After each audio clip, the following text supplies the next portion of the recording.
Hi, a very warm welcome to my YouTube channel SSC for sure. My name is Ankit Kumar Srivastava. I am an educator at an academy. I have cleared SSC CGL 2017 and I am selected as Customs Tax Assistant in Mumbai. My score in SSC CGL 2018 mains examination was 192 out of 200.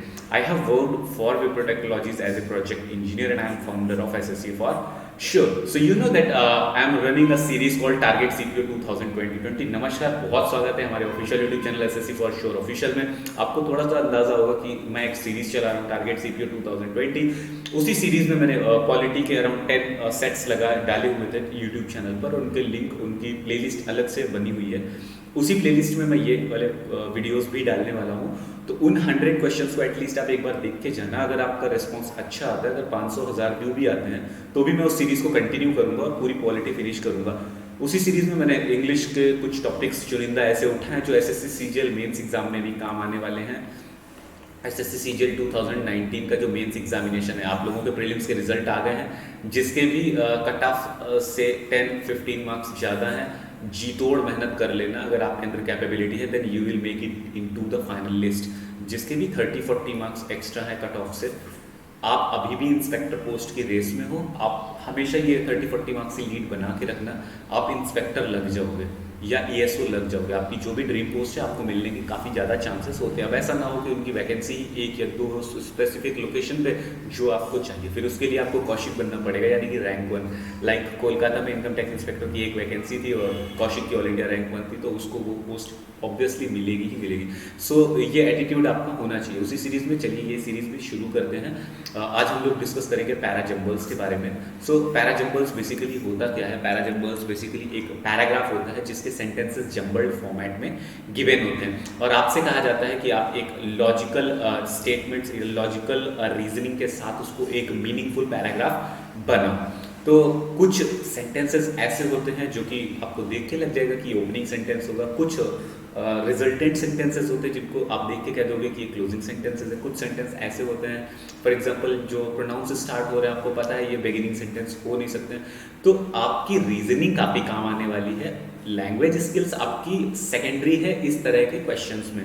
आपका अगर मैं इसको maths से compare करूं तो maths में भी आपका क्वांटिटेटिव एप्टीट्यूड पूछा जाता है, ना कि मैथमेटिक्स। आपसे क्वेश्चन पूछा जाता है x+1/x=2 और x की वैल्यू पूछ ली जाती है।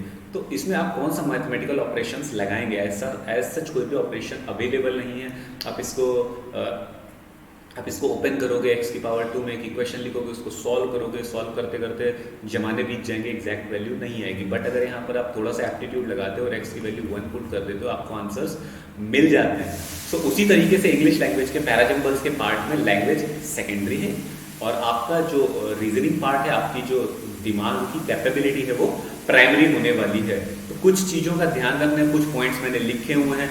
हर सेंटेंस में आपके दिमाग में ये पॉइंट्स होने चाहिए, लाइक ओपनिंग क्लोजिंग सेंटेंसेस। कौन सा सेंटेंस ओपनिंग सेंटेंस हो सकता है, कौन सा सेंटेंस क्लोजिंग सेंटेंस हो सकता है। इसके बाद अगर आपको ओपनिंग और क्लोजिंग सेंटेंस नहीं मिल रहे हैं तो आप क्या करो, आपको जो भी क्वेश्चंस गिवन हैं, फॉर एग्जांपल इस तरीके के क्वेश्चंस इस तरीके से आते हैं S1 और S6 और इसके बीच में 4 सेंटेंस गिवन होंगे PQRS या ABCD के फॉर्म में। सो आपको ओपनिंग सेंटेंस और क्लोजिंग सेंटेंस तो फिक्स दे दिया जाएगा, बीच के 4 सेंटेंस जो कि जम्बल्ड होंगे इनको आपको रीअरेंज करना पड़ेगा, है ना। तो यहाँ पर आपको चारों सेंटेंस को पढ़ने के बाद एक सेंट्रल थीम पता करनी पड़ेगी कि ये किस थीम पर बेस्ड है, क्या कहना चाह रहा है, ये पैराग्राफ की मीनिंग क्या है। और आपको एक चीज़ और ध्यान रखनी है कि आपकी जो मेमोरी है, आप जो पढ़ने के बाद आपकी जो एनालिटिकल एबिलिटी है वो बहुत इंप्रूव करनी पड़ेगी।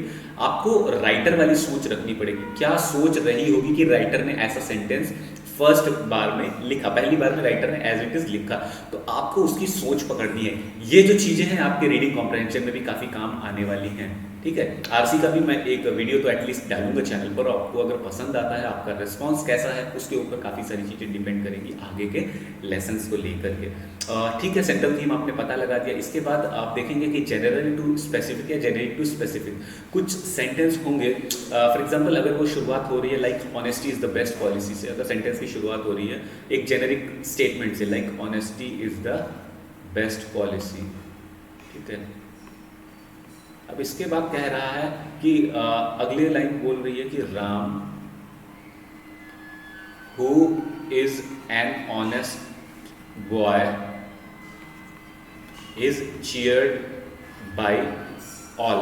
सो यहाँ पर अगर आप थोड़ा सा दिमाग लगाएंगे तो आप Ram who is a honest boy cheered by all, सो इस सेंटेंस, इन दो सेंटेंसेस को अगर आपको रीअरेंज करना है तो आपको ये आइडिया हो जाएगा कौन सा सेंटेंस ऊपर आने वाला है, कौन सा सेंटेंस उसके बाद आने वाला है. तो जेनरिक जो भी स्टेटमेंट्स हैं उसके बाद ही स्पेसिफिक स्टेटमेंट्स आएंगे, या आपका जो स्पेसिफिक सेंटेंस है वो जेनरिक सेंटेंस को फॉलो करेगा. इसके बाद नाउन प्रोनाउन रिलेशनशिप. कभी भी किसी सेंटेंस की स्टार्टिंग प्रोनाउन से नहीं होती अनटिल एंड अनलेस उसमें कोई भी नाउन गिवन ना हो. अगर उस सेंटेंस में फॉर एग्जांपल लाइक इसी सेंटेंस को आप ले लीजिए तो ही लिव्स इन दिल्ली. एक सेंटेंस और मैं ऐड कर देता हूँ कि आई होप ये आपकी स्क्रीन पर विजिबल होगा कि honesty is the best policy, first sentence. Second sentence Ram who is an honest boy is cheered by all, और नेक्स्ट सेंटेंस है ही लिव्स इन दिल्ली. तो ये जो ही लिव्स इन दिल्ली है ये राम का नाम आने के बाद आएगा, यानी कि नाउन वाला जो सेंटेंस है वो हमेशा प्रोनाउन के पहले आएगा. सो नाउन प्रोनाउन रिलेशनशिप को भी आपको ध्यान में रखना है. इसके साथ साथ एक्रोनिम. फॉर एग्जांपल आजकल आपको एक नाम काफ़ी सुनाई दे रहा होगा, सुशांत सिंह राजपूत, है ना. सो मैं भी उसका एडमायरर रहा हूँ और काफ़ी एक होता है ना कि आप अपने आप को उसमें देखते हो, तो वैसा वाला सीन था. सो सुशांत सिंह राजपूत से स्टार्टिंग होती है किसी सेंटेंस की, और एक सेंटेंस में SSR या इसका शॉर्ट फॉर्म यूज है, तो हमेशा जो इसका ओपन एक्सपेंडेड फॉर्म होगा वो पहले आएगा और शॉर्ट फॉर्म बाद में आएंगे. तो एक्रोनिम वाले सेंटेंसेस, एक्रोनिम वाले पार्ट को भी ध्यान में रखना है. इसके बाद hypothesis must come before example. अगर आप कोई भी एग्जाम्पल दे रहे हो उससे पहले उससे रिलेटेड कोई भी हाइपोथेसिस देनी है. आप इसी से ही समझ सकते हो जेनरिक टू स्पेसिफिक वाले से कि ये आपकी हाइपोथेसिस थी और उसके बाद आपने एक एग्जाम्पल दिया. So hypothesis always comes before the example. इसके बाद कुछ वर्ड्स पे आपको ध्यान देना है जो कि कनेक्टिव्स या तो ट्रांजिशन वर्ड्स होते हैं. For example therefore, if, but, है ना. इस तरीके के जो वर्ड्स होते हैं जो आप कंजंक्शन से भी इनको रिलेट कर सकते हो, या एक रिजल्टेंट या सेंटेंस के कनेक्टर, दो सेंटेंस के बीच में एक कनेक्टिविटी होती है, कंजंक्शन से ही बेसिकली आप उनको डिनोट कर सकते हो. तो वो ट्रांजिशन वर्ड्स या कनेक्टिव वर्ड्स भी काफ़ी काम आते हैं सेंटेंस का पता लगाने में, कौन सा ओपनिंग होगा, कौन सा बीच में होगा, और एक लॉजिकल सीक्वेंस बनाने में. सबसे लास्ट और सबसे इंपॉर्टेंट है क्रोनोलॉजिकल ऑर्डर. अगर आपको क्रोनोलॉजी दी हुई है पहले 1989, देन 1990, देन, है ना, इस तरीके की क्रोनोलॉजी दी हुई है, या फर्स्ट, सेकंड, थर्ड, फोर्थ, या कुछ ऐसे दिया हुआ पहले मैं स्टेशन गया, उसके बाद ट्रेन आई, फिर मैं ट्रेन पर चढ़ा, अगले स्टेशन पर मैं उतर गया. तो एक क्रोनोलॉजी आपको समझ में आ रही है कि सबसे पहले ट्रेन आई, ट्रेन आने के बाद मैं स्टेशन से ट्रेन के ऊपर चढ़ा, फिर ट्रेन के ऊपर चढ़ने के बाद ट्रेन अगले स्टेशन गई, वहाँ पर मैं उतर गया. तो दिस इज द क्रोनोलॉजी. सो ये सारे के सारे पार्ट जो हैं ये आपके सबकॉन्शियस माइंड में एज इट इज फीड हो जाने चाहिए, एज इट इज़ आपके फीड हो जाने चाहिए. आपको इससे ज़्यादा कुछ भी ध्यान रखने की ज़रूरत नहीं है. और आप जो भी सेंटेंस सॉल्व करेंगे, जैसे एक कल मैंने आपको कुछ सेंटेंसेस दिए हुए थे, ये उनमें से पहला सेंटेंस है. फेसबुक ग्रुप है, अगर आप उसमें ज्वाइन नहीं हो तो मैं लिंक शेयर कर दूंगा डिस्क्रिप्शन में, आप वहाँ पर ज्वाइन हो सकते हो. मोस्ट सीरियस कैंडिडेट्स वहाँ पर हैं, तो वहाँ पर कोई भी तफरी या फालतू के मीम वगैरह शेयर नहीं करेंगे, है ना. तो मैंने कल आपको कहा था कि आपको इन क्वेश्चंस को सॉल्व करने के लिए 45 to 60 सेकंड्स मिलने वाले हैं, यानी कि हार्डली 1 मिनट से ज़्यादा का टाइम आपको नहीं लेना है. तो जब आप मेंस एग्जाम की बात करते हो, SSC CGL मेंस जो कि मैंने भी दिया हुआ है, ठीक ठाक स्कोर था मेरा भी, तो अगर हम लोग उसकी बात करें तो आपको पता है 200 क्वेश्चंस आते हैं सॉल्व करने के लिए, 120 मिनट्स मिलते हैं, यानी कि नंबर ऑफ क्वेश्चंस ज़्यादा है और टाइम काफ़ी कम है. अगर हम 60 सेकेंड से एक क्वेश्चन को देते हैं तो भी हमको 200 सेकेंड्स यानी कि मोर देन 3 आवर्स चाहिए होंगे, बट हमें एग्जाम में मिलते हैं सिर्फ 2 आवर्स. तो इस तरीके के क्वेश्चंस पैराजंबल से रिलेटेड अराउंड 20 क्वेश्चंस आते हैं, और 20 क्वेश्चंस के आउट ऑफ 5 क्वेश्चंस इन्हीं के ऊपर बेस्ड होते हैं. तो बिना किसी मेहनत के आप पॉज करके, अगर अभी तक आपने इसको सॉल्व नहीं किया तो पॉज करके टाइमर लगा के सॉल्व करो, देखो कितना टाइम लग रहा है. तो हार्डली अगर आप फर्स्ट टाइम इसको रीड कर रहे हो तो आप 2 से 3 मिनट इसमें लगाने वाले हो, ठीक है. अब मैंने माना आपने 3 मिनट लगाए और 5 क्वेश्चंस आ गए, तो आपके 15 मिनट्स इसी टाइम पे चले गए, और उसके बाद भी गारंटी नहीं है कि आपने जो सॉल्व किया है वो सही है अनटिल एंड अनलेस आपके अंदर कॉन्फिडेंस हो. तो ये कॉन्फिडेंस आपको बूस्ट करना है. इस तरीके के क्वेश्चंस मैं आपको प्रोवाइड करता रहूँगा अगर आपका सपोर्ट रहा तो एक कंडीशन लगी रहती है कि यार कुछ मोटिवेशन मुझे भी मिलना चाहिए इन रिटर्न, ठीक है. अब वो फाइनेंशियली हो सकता है, वो आपका सपोर्ट हो सकता है, लाइक शेयर सब्सक्रिप्शन हो सकता है, जैसे भी हो सकता है, राइट. तो वापस से मैं इन क्वेश्चंस पे आ जाता हूँ और आप देखोगे ये क्वेश्चंस का फॉर्मेट कैसा है। Arrange the sentences PQRS from a logical sequence between sentences S1 and S6। तो मैंने आपको बताया ओपनिंग और क्लोजिंग सेंटेंसेस यहाँ पर फिक्स्ड है, बीच के चार पार्ट हैं सेंटेंस के PQRS टाइप से। ओके, तो आपको PQRS को एक लॉजिकल फॉर्म में अरेंज करना है। तो फर्स्ट सेंटेंस पढ़ते हैं, making people laugh is tricky. लोगों को हंसाना काफी ट्रिकी हो सकता है। और फाइनल सेंटेंस कह रहा है, there are indications that in substituting the hard sell for a more entertaining approach, some agencies have rather thrown out the baby with the bath water. So throw out the baby with the bath water, ये एक idiom है, इसके बाद में discuss करूंगा। ठीक है, तो अभी आपको समझ में आ गया कि पहले लोगों को हंसाना भी है, हंसाने के साथ साथ कुछ ना कुछ हमें हार्ड सेल करनी है इंटरटेनिंग अप्रोच के साथ। तो अभी मैंने बीच के सेंटेंसेस नहीं पढ़े, बट समहाउ मुझे आइडिया लग गया कि इसका सेंट्रल थीम क्या होने वाला है, या इस सेंटेंसेस का थीम होने क्या वाला है एक्चुअल में। सो इसका थीम क्या होने वाला है कि आपको इंटरटेनमेंट के साथ सेल दिखानी है। अब वापस से चारों सेंटेंसेस पढ़ते हैं। At times the intended humour may simply not come off. ठीक है, नेक्स्ट सेंटेंस कहता है, making people laugh while trying to sell them something is tougher challenge since the commercial can fall flat on two grounds. So two grounds का simply मतलब है या तो बिकेगा या तो नहीं बिकेगा। ठीक है, two grounds का सिंपली यही मतलब है। There are many advertisements that do amuse but do not even begin to set the cash tills ringing. ठीक है, अगेन, सो यहाँ पे कुछ वर्ड्स थे लाइक देयर और अगेन। तो मुझे पता है कि देयर और अगेन कभी भी ओपनिंग सेंटेंस नहीं हो सकते, ये इन बिटवीन ही रहेंगे। ठीक है, तो बीच में एट टाइम्स से भी शुरुआत नहीं हो सकती। मेकिंग पीपल लाफ, तो ये समहाउ एज अ नाउन यहाँ पर ट्रीट हो रहा है।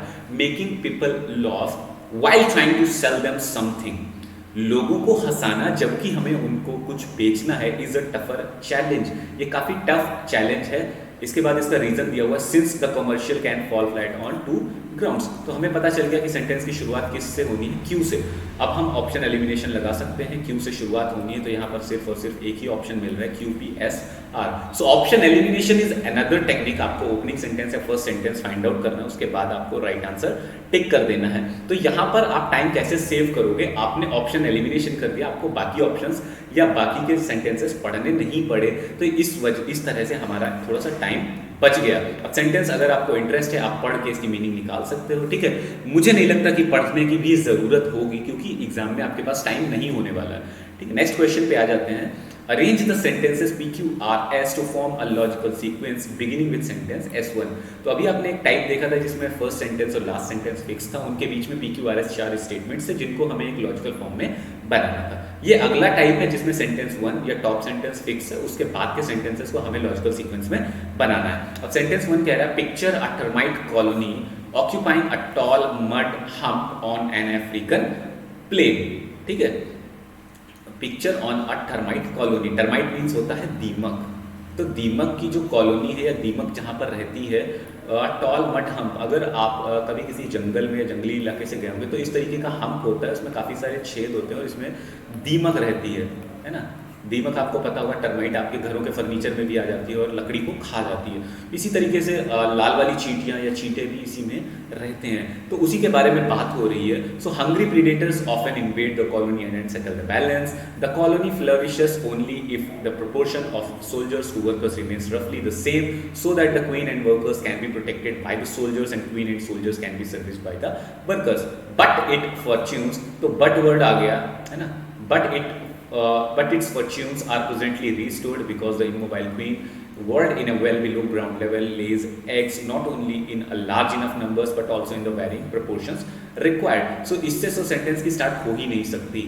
Next sentence कह रहा है, the hump is alive with worker termites and soldier termites going about their distinct kinds of business. अब देखो, आपने चारों सेंटेंस पढ़ लिया, अब आपको एक सेंट्रल आइडिया का थोड़ा सा अंदाजा हो गया कि यहाँ पर जो बात हो रही है वो टर्माइट की और उसकी कॉलोनी की बात हो रही है। उनकी आसपास के जो रिलेशंस हैं, है ना, सराउंडिंग के साथ जो भी रिलेशंस हैं, प्रीडेटर के साथ या उनके जो आपस में सोल्जर और क्वीन के साथ जो भी रिलेशन है उसके बारे में एक्सप्लेनेशन दिया हुआ है इस पैराग्राफ में। ये तो आपको समझ में आ गया। अब हमें ओपनिंग सेंटेंस ढूंढना था, तो मैंने कहा था कुछ ऐसे वर्ड्स होते हैं, कनेक्टिंग वर्ड्स होते हैं जो कि ओपनिंग सेंटेंस कभी हो ही नहीं सकते, इनकी एक लॉजिकल सीक्वेंस बनती है, उससे पहले वाले सेंटेंस के साथ वो कनेक्ट होते हैं। तो यहाँ पर जब हम पढ़ रहे हैं, जब हमने पहला सेंटेंस पढ़ा, picture termite colony occupying a tall mud hump on African plain, तो यहाँ पर एक स्पेसिफिक वर्ड आया हम्प, ठीक है। तो एक वर्ड आया हम किस में एक्सप्लेन है, एस वाले सेंटेंस में एक्सप्लेन है। द हम्प इज अलाइव, यहाँ पर सभी को इंट्रोड्यूस करा गया with worker termites and soldier termites going about their distinct kinds of business, ठीक है। तो यहाँ पर आपको एक थोड़ा सा आइडिया लग गया। अब इसके साथ साथ आप देखोगे इसमें दो वर्ड्स आ गए लाइक सोल्जर टर्माइट्स और वर्कर टर्माइट्स, इसके साथ एक रिलेशन आया लाइक यहाँ पर the colony flourishes only if the proportion of soldiers to workers remains रफली द सेम। तो आपको एक सीक्वेंस पता चली एस क्यू, तो एस क्यू से कौन सा सेंटेंस स्टार्ट हो रहा है, तो आपने देखा option B is the only option present here. तो इसके साथ साथ आप पढ़ो या ना पढ़ो, आप सेंटेंस रीअरेंज कर सकते हो, ये काफी इंपॉर्टेंट चीज होती है। नेक्स्ट सेंटेंस की तरफ अगर मैं जाऊं तो वही है, वही फॉर्मेट है, फर्स्ट सेंटेंस और लास्ट सेंटेंस फिक्स है, S1 S6 फिक्स्ड है, बीच के 4 सेंटेंस को आपको रीअरेंज करना है। तो मैं पढ़ लेता हूँ, शायद मुझे सेंट्रल आइडिया का पता चल जाए। So according to recent research the critical period for developing language skills is between the age of 3 and 5.5 years. तो 3 से 5.5 साल में आपको रीडिंग स्किल डेवलप करनी पड़ती है, लैंग्वेज स्किल उसी के बाद डेवलप होती है। So her comprehension of language is therefore high, so her comprehension of language is therefore high. So her मतलब किसकी बात हो रही है, एक बच्चे की या लड़की की बात हो रही है। वापस से सारे सेंटेंसेस रीड आउट कर जाते हैं ताकि हमें एक आइडिया लग जाए कि इसमें क्या लॉजिकल सीक्वेंस बननी चाहिए। So the read to child already has a large vocabulary and a sense of grammar and sentence structure. First sentence, next sentence, children who are read to in these years have a far better chance of reading well in school, indeed of doing well in all their subjects. And the reason is actually quite simple. This correlation, तो अगर आपको एक idea समझ में आ रहा होगा तो R और S से तो कभी शुरुआत होनी ही नहीं है। तो R और S से शुरुआत नहीं होनी, तो यहाँ पर ऑप्शन ए हो गया एलिमिनेट, ठीक है। अब बचता है P और Q, तो P में रीड टू चाइल्ड और यहाँ पर Q में children who are read to in these years, ठीक है। तो यहाँ पर जो स्टार्टिंग होनी चाहिए वो होनी चाहिए Q से, तो P से भी स्टार्टिंग नहीं होनी चाहिए। तो ये एक लॉजिकल सीक्वेंस हमें फॉर्म हो गई है कि सबसे पहले हमने एक रिसेंट रिसर्च के बारे में बात करी जिसमें हम लोगों ने डेवलप करने के लिए लैंग्वेज स्किल्स को 3 से 5.5 साल लगते हैं, ये बताया गया। उसके बाद ये कहा गया कि बच्चे जो इन वर्षों में children who are read to in these years have a far better chance of reading well in the school, indeed of doing well in all their subjects। तो आपको एक सेंटेंस का स्ट्रक्चर समझ में आ गया, आपको फर्स्ट सेंटेंस समझ में आ गया, ऑप्शन आपके पास एक ही था। कंफ्यूजिंग एग्जांपल्स भी होंगे, है ना, बहुत सारे ऑप्शंस ऐसे होंगे कि क्यू से ही सारे स्टार्ट हो रहे होंगे, आगे उनमें प्रॉब्लम आएगी। तो बैंकिंग में या अदर एग्जाम्स में इस तरीके के भी पॉइंट्स आते हैं, बट इसी सेंटेंस को देख लेते हैं कि हमने चिल्ड्रन को इंट्रोड्यूस किया, उसके बाद आ रहा है this correlation and the reason is actually quite simple. और ये तो आप देखोगे कि द कोरिलेशन, तो यहाँ पर कोरिलेशन क्या आ रहा था, ये वाला, कि वो रीडिंग में ज़्यादा स्किलफुल होते हैं इंडीड ऑफ डूइंग कंपैरेटिवली बाकी सब्जेक्ट से।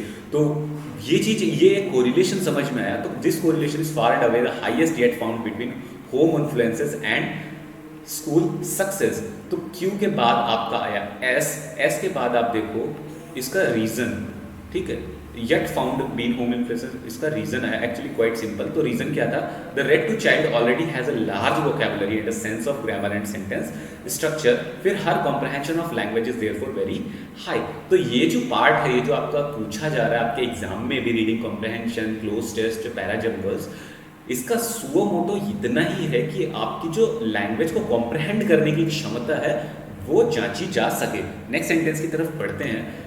Next sentence says high-powered outboard motors were considered to be one of the major threats to the survival of a beluga whales। तो यहाँ पर जो बात हो रही है वो हो रही है beluga whales की। तो ये एक whale की प्रजाति है, ठीक है। beluga seem to have used their well-known sensitivity to noise to evolve an avoidance strategy to outsmart hunters and their powerful technologies। तो यहाँ पर बेलुगा व्हेल्स और उनके हंट के लेकर के बात हो रही है, ये इसका सेंट्रल थीम होता है। तो फर्स्ट सेंटेंस और लास्ट सेंटेंस हमें पता है, हमें सेंट्रल आइडिया का भी अंदाजा लग गया। अब हम नाउन प्रोनाउन को देखेंगे, अगर नाउन प्रोनाउन नहीं आता है तो कॉज एंड इफेक्ट देखेंगे, या क्रोनोलॉजी देखेंगे, या बहुत सारे मेथड्स जो मैंने आपको बताए थे, like generic to specific, example follows, hypothesis या ट्रांजिशन वर्ड्स, इस तरीके की चीजें देखेंगे और हम सेंटेंस को रीअरेंज कर ले जाएंगे। तो बीच के सेंटेंसेस पढ़ते हैं। With these hunters could approach belugas within hunting range and profit from its inner skin and blubber. So with these, किसके साथ अभी हमें पता ही नहीं है। So to escape an approaching motor, belugas have learned to dive to the ocean floor and stay there for up to 20 minutes, by which time the confused predator has left. Next sentence says, today, however, even with much more powerful engines, it is difficult to come close because the whales seem to disappear suddenly just when you thought you had them in your sight. Next sentence says, when the first outboard engines arrived in the early 1930s, one came across 4 and 8 HP motors. तो sentence की starting या हमारे paragraph की starting हो रही है किससे? Outboard Motors से, हाई पावर्ड आउटबोर्ड्स। तो इसके साथ जो कनेक्टिंग वर्ड निकल करके आया वो आया एस से। तो एस से निकल करके आया, सिर्फ और सिर्फ एक ऑप्शन अवेलेबल था, तो यानी कि हमें इसका आंसर मिल गया है। तो बाकी के आप लॉजिकल सीक्वेंस डेवलप कर सकते हो। हमारा जो मेन मोटो है वो सेंटेंस को करेक्ट करना है ना, एक पैराग्राफ डेवलप करना है। इन पैराग्राफ में कुछ वोकैबुलरी आई है, मैं भी डिस्कस करूंगा आपके साथ, ठीक है। So the reconstruction is history. Next sentence same format, S1 S6 is fixed, PQRS को आपको रीअरेंज करना है। So the reconstruction is history by post revolutionary science text involves more than a multiplication of historical misconstructions. The reconstruction is history by post-revolutionary science texts involves more than a multiplication of historical misconstruction. तो आप ध्यान से देखो कि reconstruction के साथ साथ मिसकंस्ट्रक्शन जुड़ा हुआ है, किसके साथ? हिस्ट्री के साथ। क्यों? क्योंकि पोस्ट रिवोल्यूशनरी साइंस के जो टेक्स्ट थे उसमें काफ़ी खामियां थी, ठीक है। तो इसको आप अभी रिसेंटली देख सकते हो कि CBSE ने क्लास 11 से कुछ चैप्टर्स को डिलीट किया है, तो उसका एक लॉन्ग इम्पैक्ट पड़ता है जब आप हिस्ट्री चेंज करना चाहते हो, ठीक है। तो फर्स्ट सेंटेंस मैंने रीड किया और उसके बाद देखा, science has reached it's present state by series of individual discoveries and inventions that when gathered together constitute a modern body of technical knowledge. तो somehow यहाँ पर साइंस और हिस्ट्री को लेकर के बात हो रही है और ज़्यादातर जो मेन मोटिव आ रहा है वो साइंस का आ रहा है। स्टार्टिंग हो रही है, स्टार्टिंग में कुछ वर्ड्स आए लाइक रिकंस्ट्रक्शन इज हिस्ट्री और हिस्टोरिकल मिसकंस्ट्रक्शंस। तो बाकी के सेंटेंसेस जब हम रीड करेंगे तो हमें एक लाइक बिकॉज दे एम, तो बिकॉज से तो किसी सेंटेंस की शुरुआत हम करते नहीं है ना। उसके बाद दोज मिसकंस्ट्रक्शंस और बट व्हेन, सो बट से भी नहीं होगी, एज से भी नहीं होगी, तो एक सेंटेंस बचता है क्यू वाला। सो क्यू वाला रिलेटेड भी है, those misconstructions render revolutions invisible, the arrangement of the still visible material in science text implies a process that if it existed would deny revolutions a function. तो Q से आपको start करनी है और Q से सिर्फ और सिर्फ एक ऑप्शन हमारे पास बचता है, दैट इज ऑप्शन ए। सो ये थे हमारे सेंटेंस रीअरेंजमेंट के टॉपिक्स, पैराजम्बल्स के टॉपिक। अब कुछ वोकैबुलरी हम लोग पढ़ लेते हैं, लाइक कुछ वोकैबुलरी आई है, जैसे कि यहाँ पर आप देखोगे कि throw the baby with the bath water, तो ये आपके इडियम फ्रेजेज में आ सकता है। Don't throw the baby with the hot water या throw the baby with the hot water. सो मैं आपको बताता हूँ throw the baby with the hot water का मतलब क्या होता है कि कोई अननोन चीज़ है या अनवांटेड चीज को, अनवांटेड को निकालने के चक्कर में, है ना, अनवांटेड को निकालने के चक्कर में वांटेड को भी निकाल दो, है ना। तो ऐसा नहीं होता, आप इससे रिलेट भी कर सकते हो कि बाथ वाटर नहाने के बाद आप पानी फेंकने के साथ साथ बच्चे को भी फेंक दो, मतलब जो अनवांटेड था, जो पानी गंदा हो गया था, उसको फेंकने के साथ साथ जो बच्चा आपका जिसको आपने नहलाया धुलाया उसको भी फेंक दो। तो समहाउ आपकी लॉजिकल रीजनिंग कैसे उसको आप रिलेट कर पाते हो, ये चीज़ भी काफ़ी मायने रखती है। सो आई होप आपको ये समझ में आ गया होगा। इसका इंग्लिश में मीनिंग बता देता हूँ, an avoidable error in which something good is eliminated when trying to get rid of something bad. So an unavoidable error. अब टब में बच्चा भी बैठा था, पानी भी था, आपने टब उठा के फेंक दिया तो बच्चा भी गिरेगा ना। सो वही बोला गया, एन अवॉइडेबल एरर, जिसमें आप बच्चे को बाहर निकाल सकते थे, in which something good is eliminated while trying to eliminate और get rid of something bad. ठीक है। दूसरा मीनिंग इसका ये हो सकता है rejecting the favourable along with the unfavourable. ये काफ़ी अच्छा मीनिंग आया है ना। यहाँ पे मैं लिख देता हूँ आपके लिए, rejecting the favourable while rejecting the favourable along with unfavourable. तो ये इडियम हो गया, throw the baby with the hot water. Okay, so आगे बढ़ते हैं। कुछ और भी होगा, लाइक यहाँ पर ठीक है, यहाँ पर आपको एक चीज समझ में आएगी, कैश टिल्स रिंगिंग। ये कैश टिल्स रिंगिंग, इससे मिलता जुलता एक इडियम फ्रेज है, आपके एग्जाम में भी आ सकता है, रिंग द कैश रजिस्टर। ठीक है, रिंग द कैश रजिस्टर लिख देता हूँ वहीं पे, रिंग द कैश रजिस्टर। तो इसका मीनिंग होता है आपका a person that generates profit through sales, a person that generates profit through sales. ठीक है, आगे बढ़ते हैं, देखते हैं कुछ और वर्ड्स अगर आते हैं जिनके मीनिंग हमें बताने चाहिए और हमें पता लगाने चाहिए, तो वो काफ़ी इंपॉर्टेंट होता है। तो आपको कुछ चीज़ें समझ में आएंगी, लाइक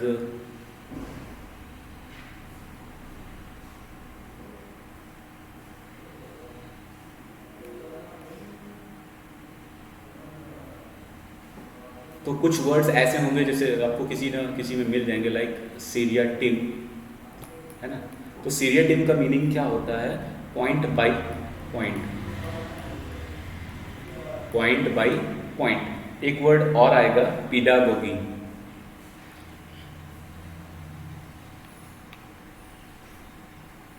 यहां पर एक वर्ड आएगा पीडागोगी।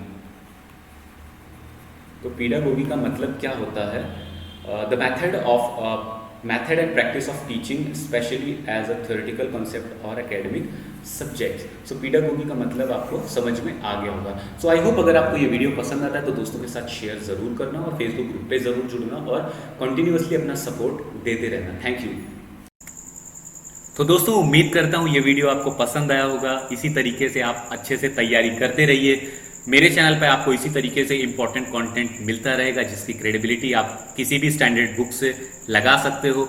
इस तरीके का और भी इंपॉर्टेंट कंटेंट बिना किसी राह भटके, लाइक अगर आप YouTube पर देख रहे हैं तो डेफिनेटली कुछ ना कुछ ऐसा वीडियो आपको सजेस्ट कर देगा ताकि आपका टाइम वेस्ट हो जाए। तो अगर आपको टाइम वेस्ट नहीं करना है, टू द पॉइंट एकदम मोटिवेट होकर सिर्फ और सिर्फ अपनी प्रिपरेशन पे फोकस करना है, देन आपको अनअकैडमी प्लेटफॉर्म ज्वाइन करना चाहिए। अनअकैडमी प्लेटफॉर्म पर कई सारे कोर्सेज आप फ्री में एक्सेस कर सकते हो और अगर आपको इंडिया के टॉप एजुकेटर्स से पढ़ाई करनी है तो आप प्लस कोर्स भी परचेज कर सकते हो जिसकी कीमत वाकई में बहुत कम है। तो अनअकैडमी पर कोर्स एक्सेस करने के लिए आपको अनअकैडमी लर्निंग ऐप डाउनलोड करना पड़ता है अपने प्ले स्टोर से, या आप वेब एक्सेस कर सकते हो। गूगल में आपको सिर्फ टाइप करना है अनअकैडमी, आप देखेंगे नीचे अनअकैडमी आ जाएगा, आप इंटर कर देंगे और वेबसाइट पहली वाली आप क्लिक कर देंगे तो आपको unacademy.com खुल जाएगा। तो unacademy.com खुलने के बाद आप देख सकते हो कितने फायदे आपको मिलते हैं लाइव क्लासेस के। आप इंटरेक्ट कर सकते हो टॉप एजुकेटर्स के साथ, आप अपने डेली स्ट्रक्चर्ड कोर्स को लाइव पढ़ सकते हो, जस्ट लाइक आप क्लासरूम में बैठे हो। आप वीकली क्विजेज कर सकते हो और सिर्फ एसएससी की तैयारी ही नहीं, अगर आप किसी और कंपटीशन की भी तैयारी कर रहे हैं like UPSC civil services examination, banking examination, IIT-JEE या नीट की तैयारी कर रहे हो तो आप अनअकैडमी प्लस प्लेटफॉर्म ज्वाइन कर सकते हैं। अगर आप एसएससी की तैयारी कर रहे हैं आप यहां से गोल को एसएससी सेलेक्ट कर सकते हैं। तो आप देखेंगे कि यहां पर गोल एसएससी सेलेक्ट किया हुआ आपको दिखाई दे जाएगा, है ना। अब आगे बढ़ते हैं, आपको सब्सक्रिप्शन परचेज करना है तो आप यहाँ पर गेट सब्सक्रिप्शन पे क्लिक करेंगे। गेट सब्सक्रिप्शन के बाद आपको पूरी एक अंदाजा लग जाएगा कि कितना पे करना है आपको। आप देखेंगे कि नो कॉस्ट EMI भी अवेलेबल है 6, 12 और 24 मंथ्स के सब्सक्रिप्शन पे। तो बिल्कुल मैं आपको सजेस्ट करूंगा कि आपको 24 मंथ्स वाला परचेस करना चाहिए। उसके लिए मैं रीजन भी आपको बताऊंगा कि अगर आप 1 साल के लिए या 12 महीने के लिए परचेस करते हो आपको पे करने पड़ रहे हैं 6,000 रुपए, और अगर आप 2 साल के लिए पे करते हो आपको खर्चने पड़ रहे हैं 7200 रुपए। तो 1200 रुपए में अगर आप 1 साल एक्स्ट्रा एक्सेस कर सकते हो तो आपको वो इन्वेस्ट कर देना चाहिए, क्योंकि एसएससी का कोई भी एग्जाम्स अगर आप देखोगे तो टाइम से नहीं हो रहा और टाइम लग जा रहा है ड्यू टू अनफोर्सिन सर्कमस्टेंसेस। तो आप यहां से प्रोसीड टू पे कर सकते हो, या अगर आप रेफरल कोड यूज करना चाहो तो नीचे मेरा रेफरल कोड आप SSC फॉर श्योर लगा सकते हो। अगर आप यहाँ से अप्लाई करते हो तो आपको डिस्काउंटेड रेट्स दिखेंगे। अगर आप यहाँ से अप्लाई करना भूल जाते हो तो वापस से देखो सेम रेट आ गया और आप प्रोसीड टू पे कर देते हो। तो यहाँ पर फाइनली जब आप परचेस करने वाले पेज पे आते हो, यहाँ पर आप मेरा referral code SSC for sure type करते हो और आप अप्लाई पे क्लिक करते हो, तो जो भी डिस्काउंट है वो आपको मिल जाता है। अगर आपको मैक्सिमम डिस्काउंट चाहिए तो ज़्यादा से ज़्यादा टाइम आप अनअकैडमी लर्निंग ऐप पर बिताइए, ज़्यादा से ज़्यादा कोर्सेज एक्सेस कीजिए जिससे आपको कॉइन्स मिले। उन कॉइन्स को आप यहाँ पर रिडीम कर सकते हैं। तो उम्मीद करता हूँ आपकी तैयारी बहुत अच्छी चल रही होगी और मैं उसमें अपना एक योगदान दे पा रहा हूँ पॉजिटिव डायरेक्शन में। Thank you so much.